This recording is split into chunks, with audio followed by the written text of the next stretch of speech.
What's going on, guys? Welcome back to The Commodity. I'm Fez, and today we are taking a look at policing in Northland. Hard stop New Zealand police. So I understand. So I put out a video, I think on the 29th, and I said, or was it the 30th? The 30th. The 30th. I put a video out on the 30th saying that I'm going to focus on Australia and basically Great Britain. So Ireland, Republic of Ireland, or Northern Ireland, Republic of Ireland, Wales, Scotland, England. But I feel like maybe I should also look at New Zealand. It's kind of family, and I'm not saying that it's the same country. I fully understand it's a different country, has a completely different culture, has a different way of life. But it's kind of like United States to Canada. I feel like we're brothers and sisters, basically. Obviously, the U.S. is the brother, the big brother, and Canada's the little sister. And same for Australia. And sorry, New Zealand, but you got to be the little sister. It's okay. There's nothing wrong with it.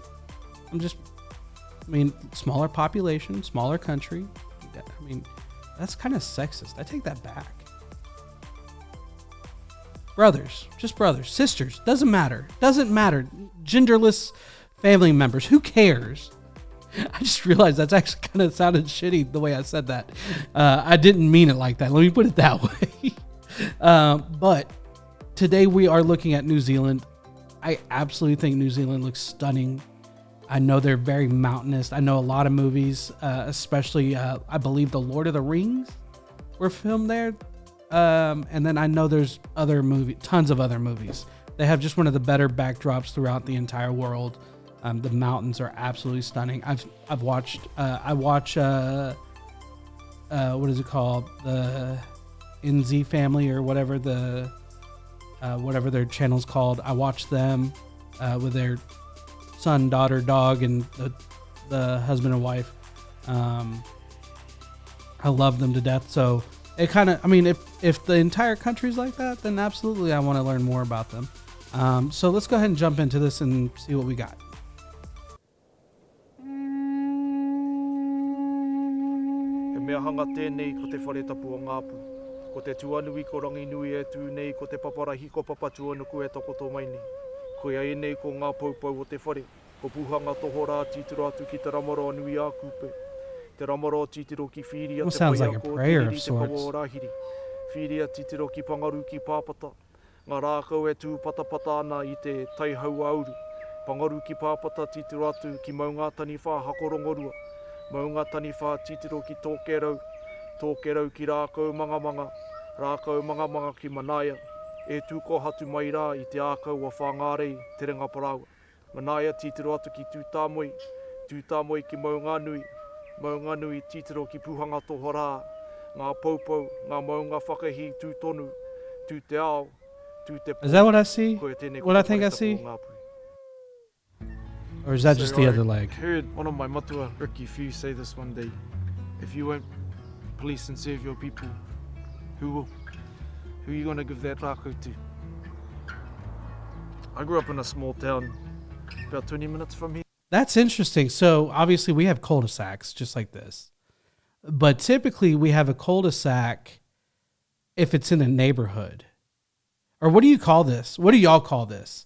I personally, or the U.S. Typically, I don't know if other regions of the U.S. call it something different. We call it a cul-de-sac. But it's always attached. I've never seen a cul-de-sac that's not attached to a neighborhood. If it's not attached to a neighborhood, usually it just dead ends into the end of the road and you just got to figure out a way to turn around. I just saw that. I thought that was really interesting.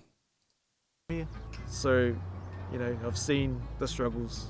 I understand the struggles, been through them myself, so that when you interact with your people, you can understand where they're coming from. And that gives you a better lens, I think, to be in a position to help them. Looks like a big dude. It's all about who you are. If you bring goodness to the area, then it'll get given back to you. We've got a big saying in my family, it's service to your people before yourself, and I think that in this role, I'm living up to that. So,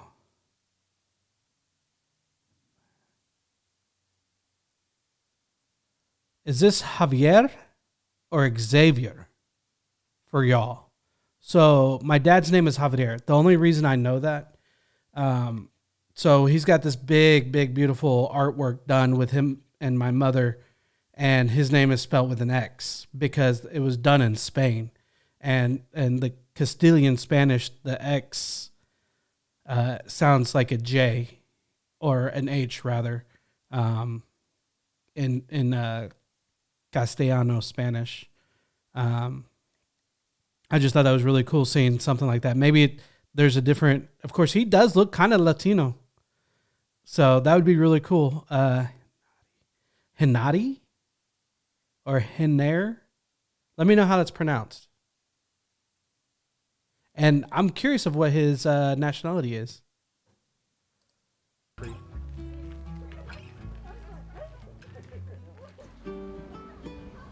Got the flash red bands. Oh, I love those red bands. I do. Awesome. Yeah, they're the best. Yeah. Need some mud on those though. It's great to have our whanaunga, our own whānau members, as part of our local police force. Why? Because who knows your community better than your own? If we talk about, we look back in history, a lot of us can single out grandparents, parents and tupuna who have led by example and taught us how to play active roles in our communities. And so, yeah, you ask Jordan, you ask Auntie Ro, we are driven by our DNA really. We find within like a small town we can't do it ourselves. We need people like Auntie Ro and other people within the community to bounce off and things like that. We're a great place to bring your whānau up in. Great resources, spaces, places. It was beautiful. It is a wonderful place to live. We've got wonderful people in this valley, and if we work together as a community and help our police with that, the community is going to thrive and flourish. We get flooded off annually, so all we have is each other. So we're a real tight-knit community with emergency services, and it's real cool to have. Okay, what is that? Explain. I'm just curious. It kind of had like the essence of a Eskimo kiss, which I've learned on TikTok that what us Americans think an Eskimo kiss, where you just kind of nuzzle the nose to each other, which I found out it's actually more, you take the cheek, the side of the face, and you press, I'm probably really loud, press your nose kind of on there and then just kind of hold it there and just kind of, it's kind of like a hug, but it's just a facial hug and you just hold it there. And I do that to my kids now because it's very sincere and they think it's annoying, but it's very like a love thing, and you can feel it when you do that. So when I saw that, that looked very, very, very loving and very like respected. And there's a word I'm trying to find, but it's so like comforting and powerful and just doing something so simple. So Really whānau based here at our club. It's a place where people come together and it brings whanaungatanga.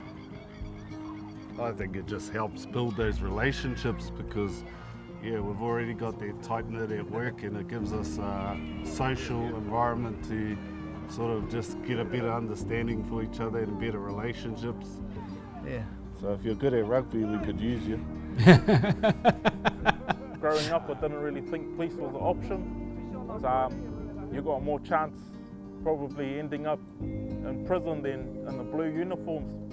But then you had people like these guys here sort of paving the way and showing us that it was possible. Us four probably know I love that the accent. people that live in the communities that we go to, and every time I go to a job, nearly they're like, "Hey, Paulie, didn't know you're a police officer." Sort of more like role models around here now for young Māori.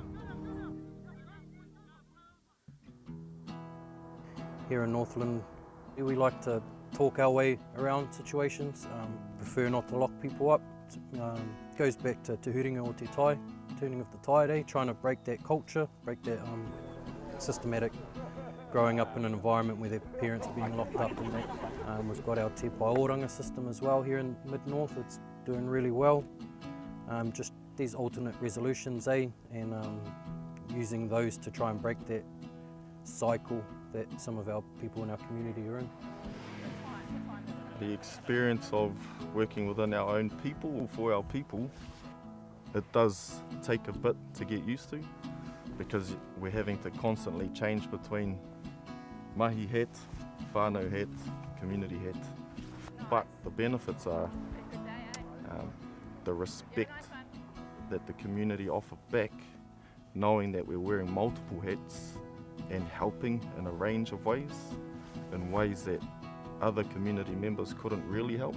That's the uniqueness of being in this space within our own community.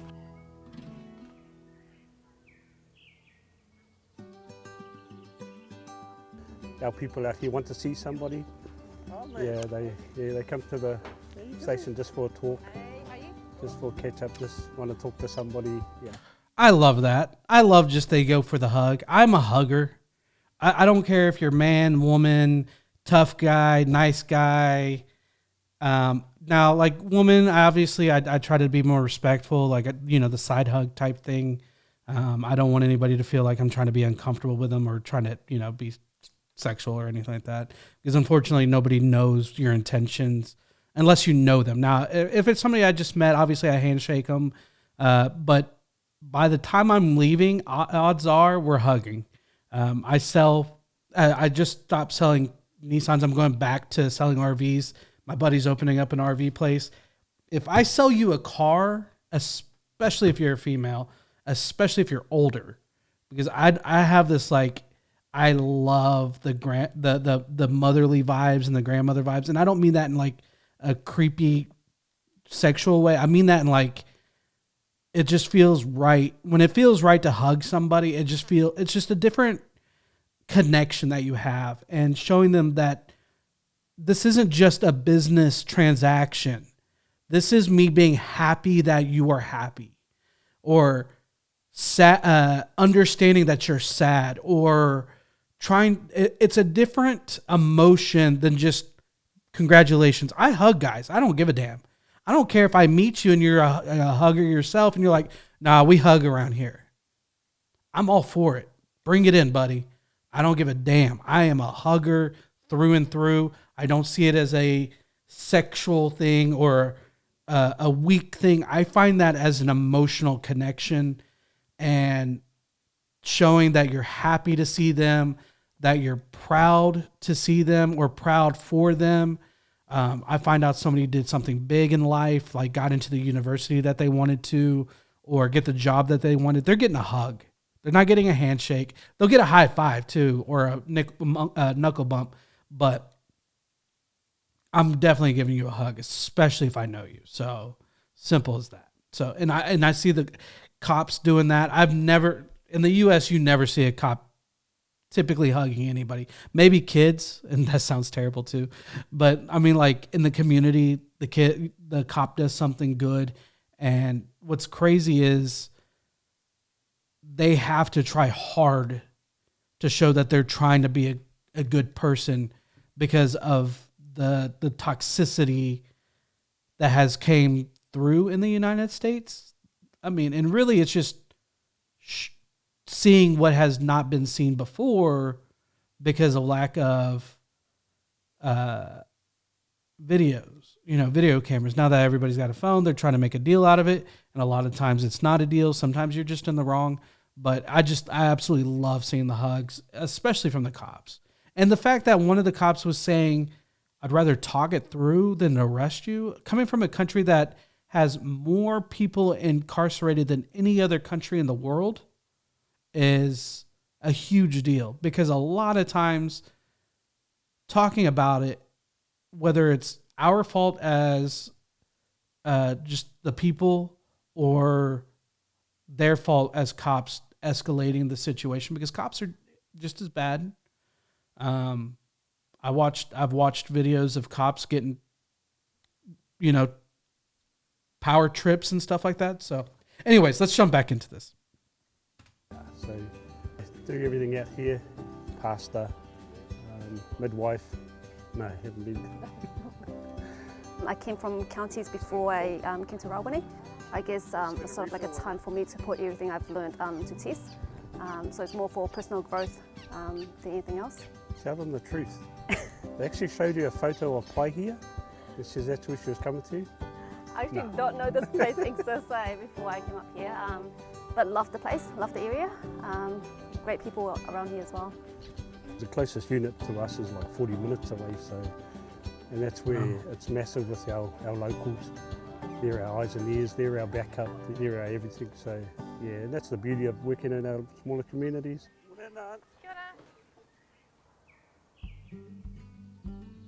We work in one of the most beautiful parts of the country. Every day is different. I feel like you could say that about all of New Zealand, all of Australia too, besides like maybe in the middle.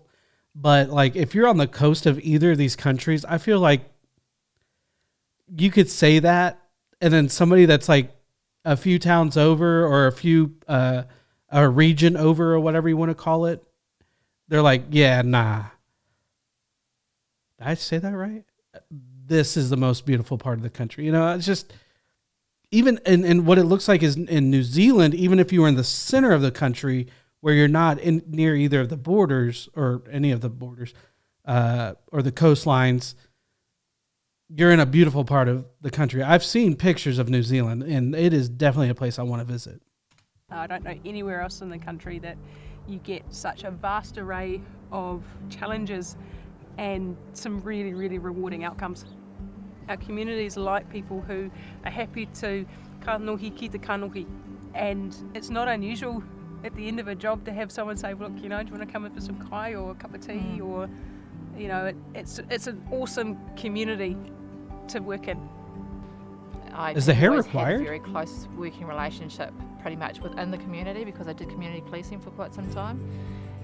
I can't walk down Main Street of Kaiku without being stopped and having a chat to pretty much every second or third person, which is really nice. I find that very comforting and rewarding, and the fact that I've had that impression on people and they appreciate what I do and bring to the community.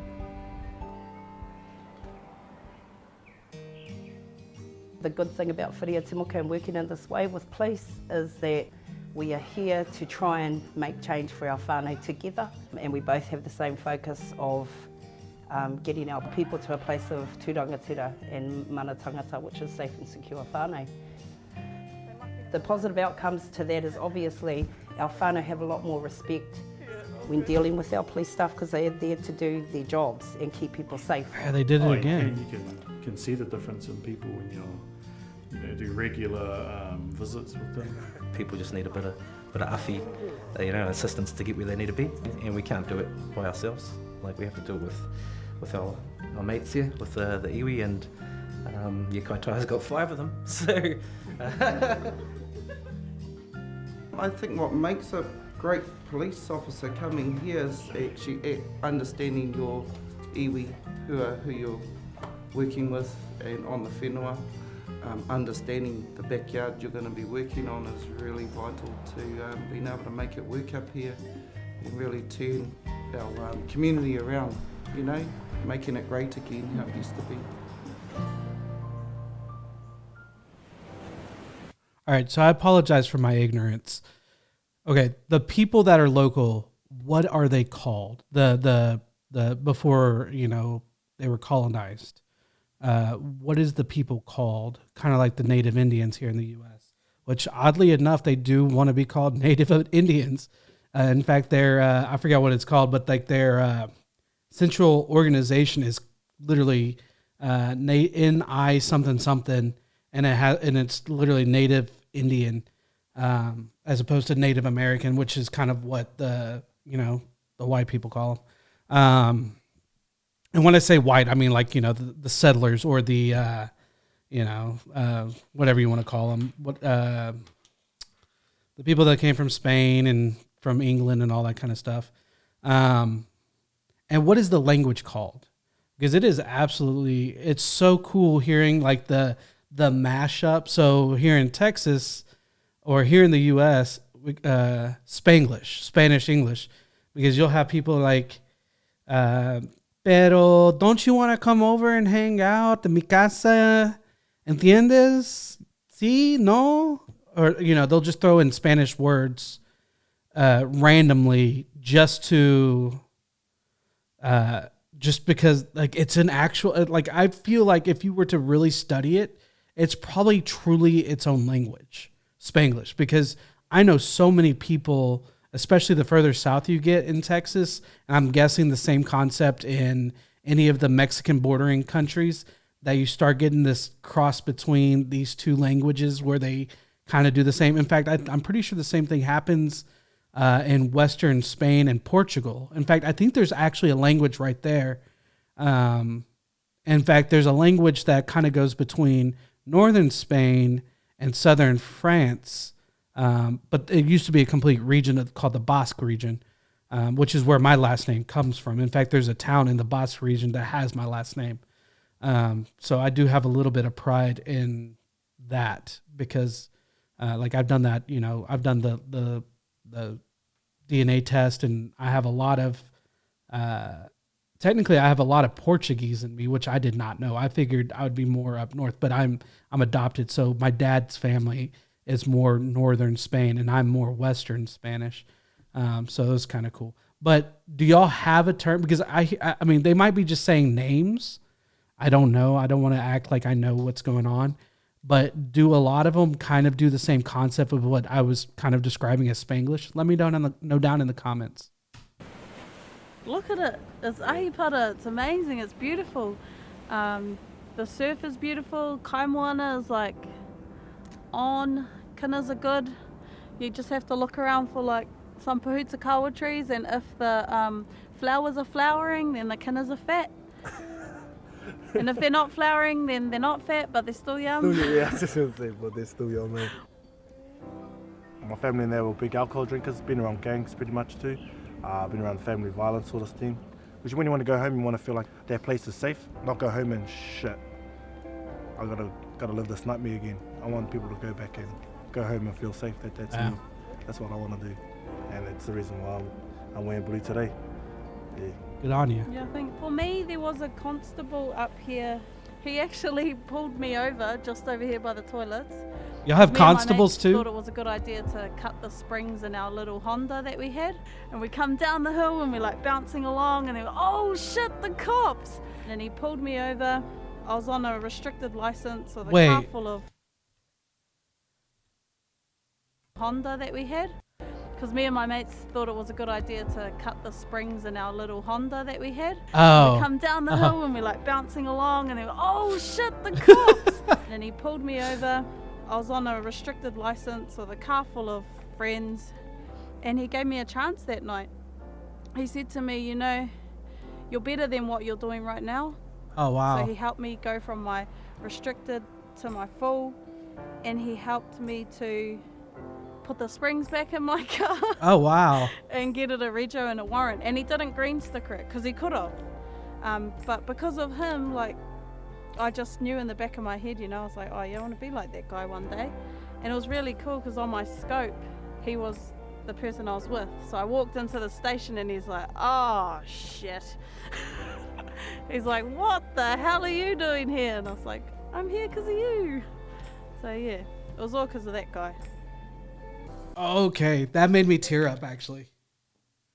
Oh my gosh.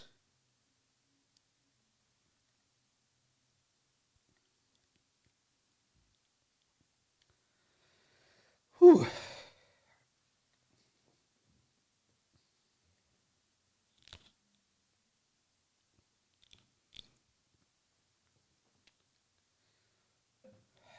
Give me a second.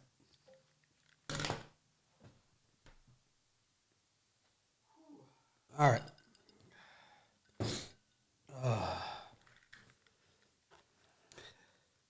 All right. So that kind of hit me close to home in a completely opposite direction. She had an opportunity to learn from people. So I grew up in Middle Tennessee. God, it's kind of hitting too close to home. I grew up in a town in Middle Tennessee, and I was one of two Hispanics in my school growing up. And I literally, almost on a daily basis, not really, but on a monthly basis, I would get beat up just because of my skin tone being different than others. And that sucks. And teachers wouldn't side with me. I would get in school suspension or in trouble. It got to the point where they stopped calling my parents, and I would be the only person in trouble, even if I was the one that was just purely beat up. I'd get in trouble by the cops. I'd get pulled over by the cops just because they would just look at me and be like, "Oh, he's doing something wrong." I was growing, and I mean, this was up until like 17 years old. After that, I moved to San Antonio, which is a very Hispanic city, completely different. But growing up in that place, I wish I had that opportunity. And I'm super jealous. And it really messed me up for a long time.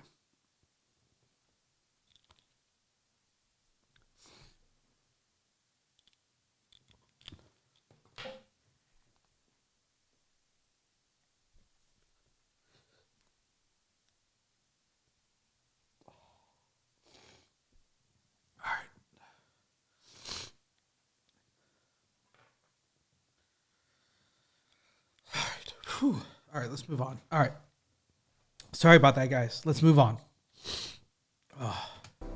We're in a super special place full of super special people. And if you're living out of, like, away from home, and you want to learn te reo, you want to grow, you want to learn about your family, there's no place better than to come home and learn about it.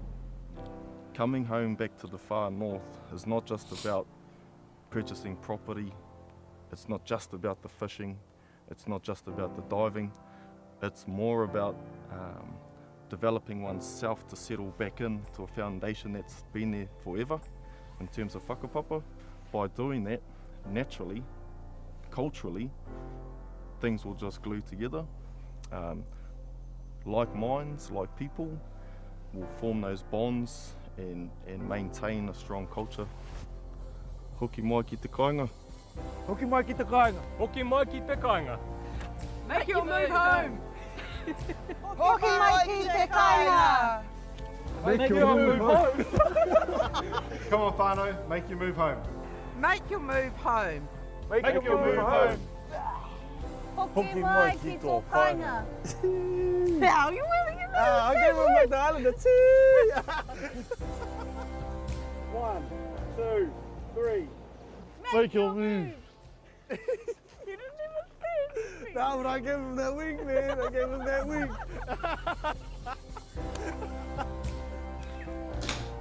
God damn it.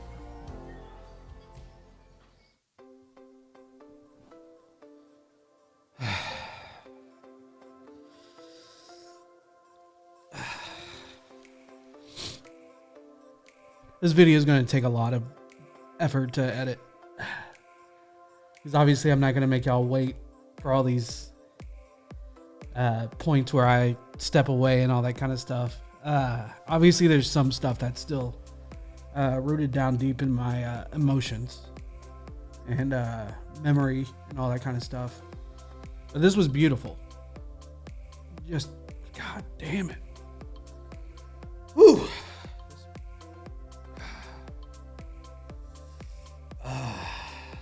All right, guys. So obviously this one was very emotional to me. I don't know why. It triggered something in I guess the back of my mind. I don't let it surface without purpose, I guess. Seeing opportunity for these people was awesome.